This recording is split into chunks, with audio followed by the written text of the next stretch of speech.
ಕೇಂದ್ರ ಸರ್ಕಾರದ ಸ್ವಚ್ಛತಾ ಪಾಕ್ಷಿಕದ ಅಂಗವಾಗಿ ಕದ್ರಿ ಪಾರ್ಕ್ನಲ್ಲಿ ಎಂಆರ್ಪಿಎಲ್ ಮತ್ತು ರಾಮಕೃಷ್ಣ ಮಿಷನ್ ವತಿಯಿಂದ ಸ್ವಚ್ಛತಾ ಶ್ರಮದಾನ ಕಾರ್ಯಕ್ರಮ ನಡೆಯಿತು. ಕೇಂದ್ರ ಪೆಟ್ರೋಲಿಯಂ ಮತ್ತು ನೈಸರ್ಗಿಕ ಅನಿಲ ಖಾತೆ ಹಾಗೂ ಪ್ರವಾಸೋದ್ಯಮ ಖಾತೆ ರಾಜ್ಯ ಸಚಿವ ಸುರೇಶ್ ಗೋಪಿ ಅವರು ಕಾರ್ಯಕ್ರಮದಲ್ಲಿ ಪಾಲ್ಗೊಂಡು ಮಾತನಾಡಿ, ಸಾರ್ವಜನಿಕರು ಮತ್ತು ವಿದ್ಯಾರ್ಥಿಗಳಿಗೆ ಸ್ವಚ್ಛತೆಯ ಬಗ್ಗೆ ಪ್ರತಿಜ್ಞೆಯನ್ನು ಬೋಧಿಸಿದರು. ಅತಿಥಿಗಳ ಜತೆಗೂಡಿ ಪೊರಕೆಯನ್ನು ಹಿಡಿದು ಕಸಗುಡಿಸಿದರು.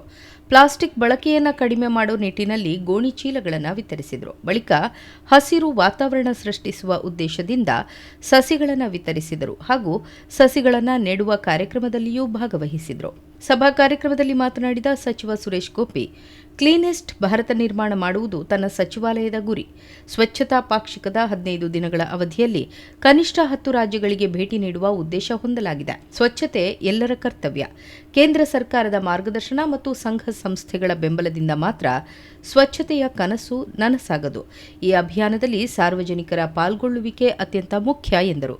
Aligning with the thought process of a great visionary who is the Prime Minister of our country and being a small particle in carrying out the process, exercising it regionally through almost all the states. I just wish I could go to all the 28 states and the 8 UTs, but time constraints and the Swachhata Pakhwada, which is in action now, is given only 15 days time.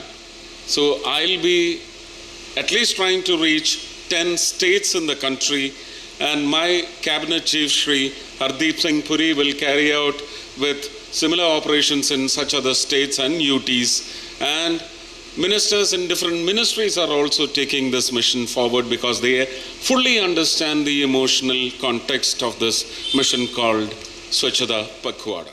ಸಂಸದ captain Brijesh Chowta ಮಾತನಾಡಿ, ದೇಶದ top 10 clean ಸಿಟಿಗಳ ಪೈಕಿ ಮಂಗಳೂರು 8ನೇ ಸ್ಥಾನದಲ್ಲಿದೆ. ಸ್ವಚ್ಛತೆ ಎಂಬುದು ಕೇವಲ ಒಂದು ದಿನಕ್ಕೆ ಸೀಮಿತವಲ್ಲ, ಅದು ನಮ್ಮ ಜೀವನದ ಭಾಗವಾಗಬೇಕು ಎಂದರು. Very vital role in ensuring that Mangalore is the cleanest city, one of the cleanest city in India. ಹಾಗಾಗಿ ಇವತ್ತು ನಾನು ವಿಶೇಷವಾಗಿ ರಾಮಕೃಷ್ಣ ಮಠಕ್ಕೆ, MRPLಗೆ ಮತ್ತು ನಿಟ್ಟೆ ವಿಶ್ವವಿದ್ಯಾನಿಲಯಕ್ಕೆ ಅಭಿನಂದನೆಗಳನ್ನು ಸಲ್ಲಿಸ್ತಾ ಇದ್ದೇನೆ. ಯಾಕೆಂದರೆ ಅವರ ಈ ಮಿಷನ್ ಮೋಡ್ನ ಕಾರ್ಯದಿಂದಾಗಿ ಮಂಗಳೂರಿನಲ್ಲಿ ಸ್ವಚ್ಛತೆ ನಮ್ಮ ಜೀವನದ ಇಂಟ್ರೆನ್ಸಿಕ್ ಪಾರ್ಟ್ ಆಗುವಂಥ ಒಂದು ಹಂತಕ್ಕೆ ಬಂದು ನಿಂತಿದೆ. So it is really heartening to see that a clean city like Mangalore and lot of organizations like MRPL, Ramakrishna Math, Nitte University and many such organizations participating in the clarion call given by our Honorable Prime Minister Shri Narendra Modi ji. Ramakrishna ಮಠದ ಅಧ್ಯಕ್ಷ ಸ್ವಾಮಿ ಜಿತಕಾಮಾನಂದಜಿ, ಶಾಸಕ Vedavyasa Kamath, MRPL ವ್ಯವಸ್ಥಾಪಕ ನಿರ್ದೇಶಕ ಮುಂಡ್ಕೂರು ಶ್ಯಾಮ್ ಪ್ರಸಾದ್ ಕಾಮತ್, ನಿರ್ದೇಶಕ Nandkishore Pillai, corporate communications ವಿಭಾಗದ CJM Rudolf VJ ನರೋನ್ಹ ಮತ್ತಿತರರು ಉಪಸ್ಥಿತರಿದ್ದರು.